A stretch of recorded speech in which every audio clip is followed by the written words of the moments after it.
Media জগতের সকল নিত্য নতুন খবরাখবরের জন্য আমাদের মিডিয়া রিপোর্ট চ্যানেলটি সাবস্ক্রাইব করুন। বেল আইকনে ক্লিক করতে ভুলবেন না। জাতীয় চলচ্চিত্র পুরস্কার 2015 পুরস্কার বিতরণী হয়ে গেল সোমবার। এবার সেরা অভিনেতা হিসেবে যৌথভাবে মাহফুজ আহমেদের সঙ্গে পুরস্কার পান সাকিব খান। তৃতীয়বারের মতো পুরস্কার গ্রহণ করার সময় প্রধানমন্ত্রী শেখ হাসিনার সঙ্গে বেশ কিছুক্ষণ কথা বলেন সাকিব খান। কি কথা বলেছেন সাকিব খান? অনুষ্ঠানের বিরতিতে কথা হয় সাকিব খানের সঙ্গে। বেশ রহস্যের হাসি হেসে সাকিব বলেন, প্রধানমন্ত্রী দেশের সর্বোচ্চ ক্ষমতাধর মানুষ। তার সঙ্গে সংক্ষিপ্ত সময়ে বেশ কিছু বিষয়ে কথা হয়েছে, তবে কি বিষয়ে কথা হয়েছে তা বলতে চায় না। ধারণা করা হচ্ছে সাম্প্রতিক সময়ে চলচ্চিত্র পরিবার কর্তৃক তাকে বারবার বয়কট করার ব্যাপারে প্রধানমন্ত্রী শেখ হাসিনা অবহিত করেছেন সাকিব খানকে। তবে এই বিষয়ে জিজ্ঞেস করলে সাকিব শুধুই বলেন, কিছু রহস্য থাকুক না।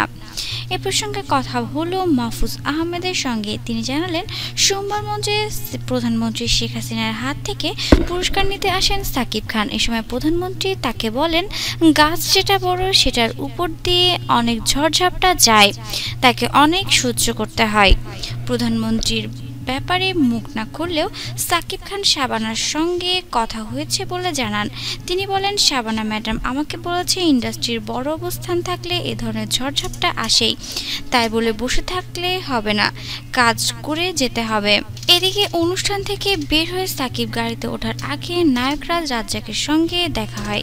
সেখানে রাজ্জাক তাকে তৃতীয়বারের মতো পুরস্কার প্রাপ্তিতে অভিনন্দন জানায় এবং তিনি বলেন, ইন্ডাস্ট্রিতে আমি 4 থেকে 5টি সুপারহিট ছবি দেওয়ার পরও আমার খবর পত্রিকায় ব্যাক পেজে ছোট করে ছাপা হতো, তাই বলে আমি আজকে রাজ্জাক হইনি।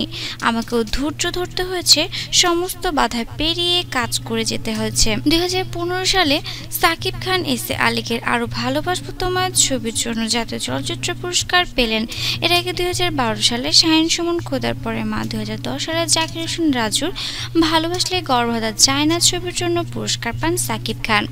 প্রধানমন্ত্রী শেখ হাসিনা সাকিব খানকে বলেন, গাছ যত বড় হোক সেটার উপর দিয়ে ঝড়ঝাপটা বেশি যায় এবং তাকে সহ্য করে যেতে হয়।